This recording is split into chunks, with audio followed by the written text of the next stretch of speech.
ఉన్నత కుటుంబంలో జన్మించిన తన జీవితం పేద బడుగు బలహీన వర్గాల అభ్యున్నతి కోసం పాటుపడిన మహనీయుడు పుచ్చలపల్లి సుందరయ్య అని సిపిఎం నాయకులు తెలిపారు. సోమవారం ఆదిలాబాద్ జిల్లా కేంద్రంలోని సుందరయ్య భవన్లో ఆయన 40వ వర్ధంతిని అత్యంత ఘనంగా నిర్వహించారు. కమ్యూనిస్టు ఉద్యమ నిర్మాత, స్వాతంత్ర సమర యోధుడు, రాష్ట్ర తొలి సిపిఎం కార్యదర్శి సుందరయ్య పేదల అభ్యున్నతి కోసం ఆయన ఎన్నో పోరాటాలు చేశారని, ఆయన జీవితం ఎంతో మందికి ఆదర్శమన్నారు.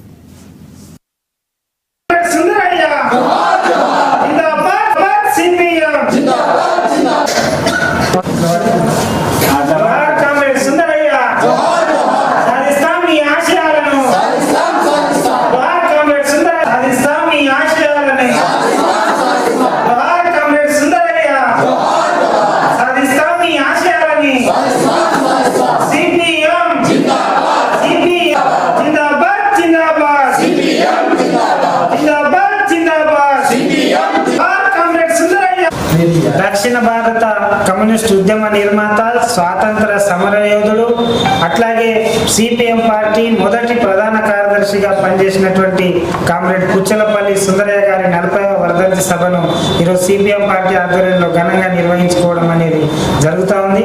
సుందరయ్య గారు తన జీవితం అంతా కూడా పేదల పక్షాన పోరాటం కోసం, పేదల అభ్యున్నతి కోసం, సమసమాజం కోసం తన జీవితాన్ని మొత్తం త్యాగం చేయడం అనేది జరిగింది. ఆయన బాల్యం నుంచి ఆదర్శ భావాలను పాటిస్తూ ఆయన రెడ్డిగా ఉన్న తన పేరుని సుందరయ్యగా మార్చుకొని పేద ప్రజల కోసం నిలబడడం అనేది జరిగింది.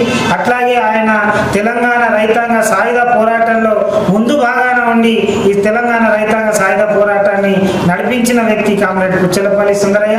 అట్లాగే ఆయన పార్లమెంటు సభ్యుడిగా, మొదటి ప్రతిపక్ష నాయకుడిగా దేశానికి అనేక సేవల్ని కూడా అందించడం అనేది జరిగింది.